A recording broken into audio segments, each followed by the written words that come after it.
So have you guys seen, like, there's always this meme that goes around. I think it might have actually originated in like a John Mulaney bit, but where it's like, I always thought that quicksand would be like a much bigger problem in my adult life than it Yes, is, yes, you I know? have seen that, Yeah. and I agree. Right? Like everybody Mm. had a thing about quicksand, like, and in movies and cartoons, it was like the like scariest possible death.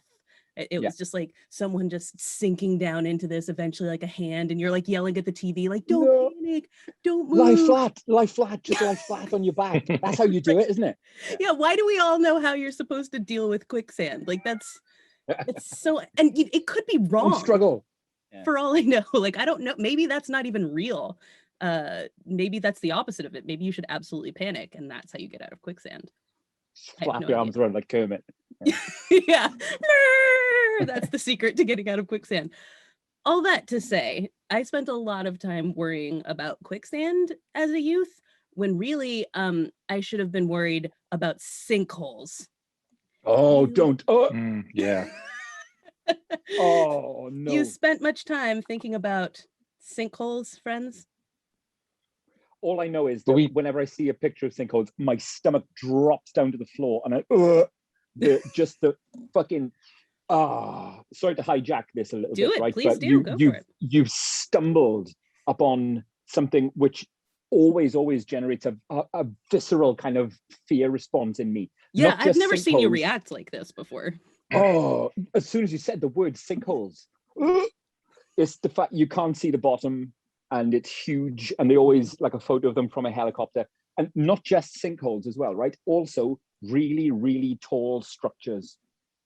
So if I'm driving, whenever I'm driving up north, right, I often have to go up north to work, right?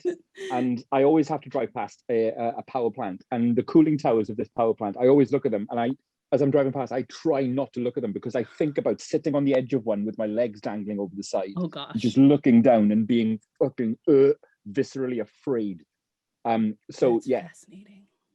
Perception of depth, and huge height, it generates a physical response in me, and not a pleasant one. That is fascinating. I am the So second the sinkholes and quicksand much of a concern for you at your neck of the woods then, CoRri? Well, because I don't know about necessarily here, and I did have the thought, I wonder if there are a lot of sinkholes in Britain, because I didn't see many issues of this being a thing. But they are, in parts of the United States and elsewhere in the world, a considerable issue. And like, they can happen for all kinds of reasons, unsurprisingly, among them being that like we build shit poorly, you know, and we let things like rust out and whatnot, and then it's just like it absorbs you. When sinkholes do occur in the UK, that's why. It's because roads are shit and something has subsided, and they tend to be like weak sinkholes. They tend to be like just large looking potholes that don't generate that response in me. But then every so often you see ones like in Brazil or somewhere, and it's like a fucking portal. Where did King Kong come from in Godzilla versus Kong? To inner Earth or whatever, fucking right down to the Earth's core, where you've got a new ecosystem and wherever. Yeah. Well, the sinkhole can obviously happen quite suddenly. And while the internet will tell you that you can watch like your property line and things for like sagging fence lines, you'd kind of have to know and not be like what most of us do when like our sense sags, be like, fucking fence, and just let the earth have it. Like it belongs to the earth now. Yeah, right. Like I wouldn't be like sinkhole. I'd just be like, well, that sucks, and like leave it. But sinkholes can cause expensive damage, for one. For example, in 2014, a sinkhole estimated to be 40 feet wide and 30 feet deep opened up in Bowling Green, Kentucky, underneath the National Corvette Museum, which I guess is a thing we have here, a National Corvette Museum. And the hole opened up in the middle of the night. So thankfully, no one was there when it happened. No one got hurt, except 8 Corvettes that dropped into this 30-foot abyss in the ground, which was a loss of several $1 million worth of pristine cars. So that was, you know, unfortunate.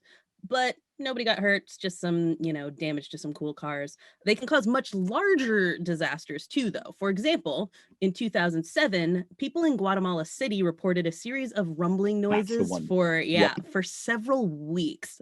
And again, just like I was saying with the fence thing, like if you heard rumbling, like, yeah, I guess if you're thinking about sinkholes a lot, which you will be after this episode, you would be like, is that a sinkhole? But people, for literally weeks, they were just hearing this rumbling sound and being like, what is happening? And it did, in fact, mean sinkhole is opening up underneath them. So in February of 2007, the ground just straight dropped out in an instant, leaving an almost perfectly circular, not 30-foot, but 30-story cavern. Oh, what? 30 stories, an entire building size hole instantly opened up. 2 people were killed in this case, and 1,000 people were evacuated as a result, which honestly, with that big of a hole, is like kind of like, that's impressive that only 2 people died and they managed to get all those people out of there. Where was it again? Guatemala City. Oh, and fuck, I'm gonna Google it. Oh no. Oh, you're not gonna like it. It's you are. exactly the aerial photo you're talking about, where there's just a giant hole in the ground, and it goes forever. Oh shit, that's the one. That's Yep. horrible. That's so horrible. Why are you doing this to yourself? I love The it. culprit in this case was a corroded sewage system, which meant that not only did this kill and displace people, but it also smelled absolutely horrendous. Oh no. So Ooh. a big smelly 30-story hole opened up in Guatemala City out of nowhere. Terrifying. In June of 1994, miners for IMC Agrico company in New Wales, Florida, came to work one day to find a ledge that wasn't supposed to be there. It soon became clear that a huge hole had opened up in a gypsum stack, which are these big chalky white like mountains that served as stockpiles for waste material from the manufacture of fertilizer. So it was a fertilizer plant, and this was these big mounds of gypsum. The hole would come to be measured eventually at 160 feet across at the top, tapering to a shaft 106 feet wide, and are you ready to puke, Mark? Nearly 400 feet deep. Insanity. And the toxins from that gypsum getting into the soil actually threatened the aquifer that provides water to most of the state of Florida. But thankfully, a surprisingly rapid response actually stopped that from the level of contamination that could have happened.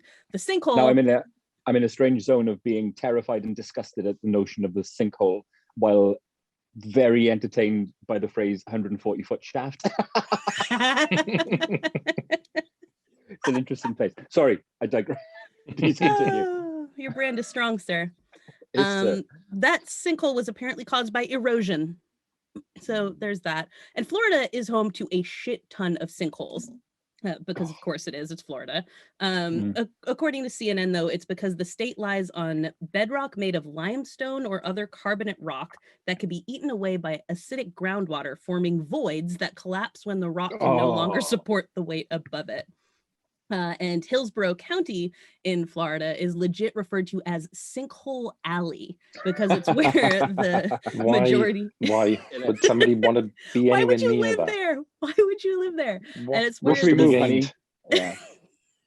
Sinkhole Alley. Sinkhole Sounds Alley. nice. Yeah, I was thinking either the Bible Belt or Sinkhole Alley. So, the majority of the state's insurance claims related to sinkholes come from there, which I think is a very funny category of thing that, like, I work in sinkhole claims. So in March of 2013, one such Hillsborough County sinkhole opened up suddenly in the middle of the night as Jeff Bush slept, instantly engulfing and entombing him. His brother, Jeff. Yeah, poor Jeff. His brother, Jeremy, heard his screams, but by the time he got to the bedroom, he said everything was gone. My brother's bed, my brother's dresser, my brother's TV, my brother was gone. He tried standing in the hole and digging at the rubble to get Jeff out, which is like a real panic thing. Listen, Idiot. I feel like much like with quicksand, you don't stand in the hole and dig. It's a bad idea. But it was no use, and the police pulled him out as soon as they got there because the place was literally still in the process of collapsing.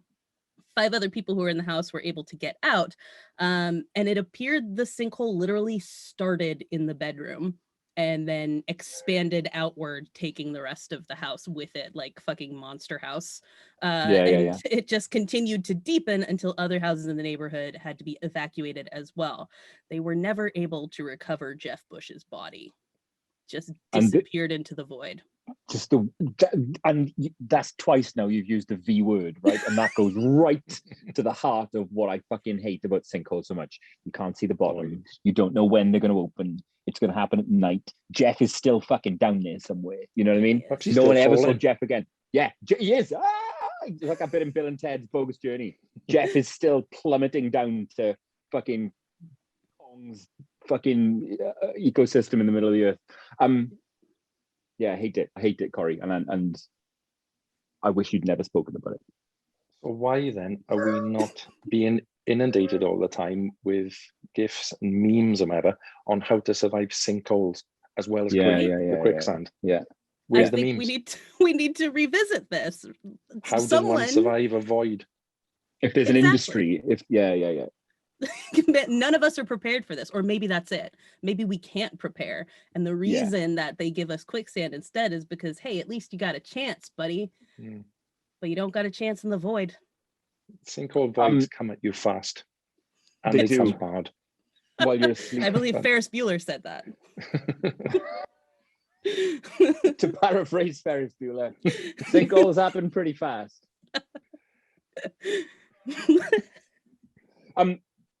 Quicksand, yes, I was expecting to be a big problem in adult life. Also, the Bermuda Triangle, I was expecting that to be an issue.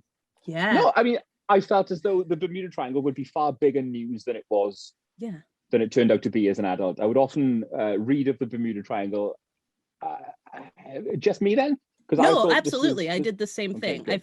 I felt like somehow like I was going to have to fly over it someday or something like that. And I just like had this weird fear of a place that A, is not actually that interesting when you look at it, and B, at all. Like there's no danger of me ever being anywhere near that. My family's from Bermuda. Maybe I thought if I went to visit my family, I would encounter it, but yeah, there's no reason for me to be as scared of that as I was. No. But it's nice that sorry, bro. Sorry. I was saying it's nice that the existential dread that these things like sinkholes, especially for you, Mark, and the Bermuda Triangle, have you, they give you. And it's very much like my fear of snakes that I use to kind of to rationalize it in my head. I could go through my entire life and I'll probably never encounter one. And so I'm okay with that. Never encounter a snake? Well, not this neck of the woods, we don't tend to. Oh. I think I've probably seen about 2 in my entire life. Because of St. Patrick, right? There's still 2 more sinkholes than Mark's seen, and yet that's true, the fear and the rage. That's a really good point. Shit. True. So I tend to sweat the smaller things in life than the bigger things, like sinkholes and Bermuda triangles and quicksand. Getting out of bed in the morning, you know, getting to work, living. The true horror. Yeah. In the world. That's true. Maybe we need the Bermuda Triangle to. But maybe that's I need to focus on the bigger, less threatening stuff in life. It's like a rodeo clown, isn't it? Sinkholes, they're like a rodeo clown to keep you distracted, so that you don't worry about the actual threats in your actual life. Sleight of hand. Look at this. Psychological Joag therapy right here, right out the gate. Beautiful, but no. I could talk on this more. My fear of stinkholes. That's a whole other episode. Whoa. Yeah, yikes. Yeah. It's a similar fear to the kind of the fear of the fear of the infinite. You know what I mean? Just becoming detached from your spacecraft and just plummeting into space. It's that. It's the void. It's that darkness. You can't see the bottom. You don't know what, it's horrible. And it could come at you anytime. Oh God, I hate sinkholes. That's 100% where I'm ending at. I'm cutting that at the, oh God, I hate sinkholes. Yep. It's going to look nothing real more good to say on about sinkholes. That's Mark's opinion on it. I hate it's like when we seen stinkholes now. I hate stinkholes. Keep those things away from me. Jack of all graves. I hate stinkholes. I hate stinkholes. Get those things out of here.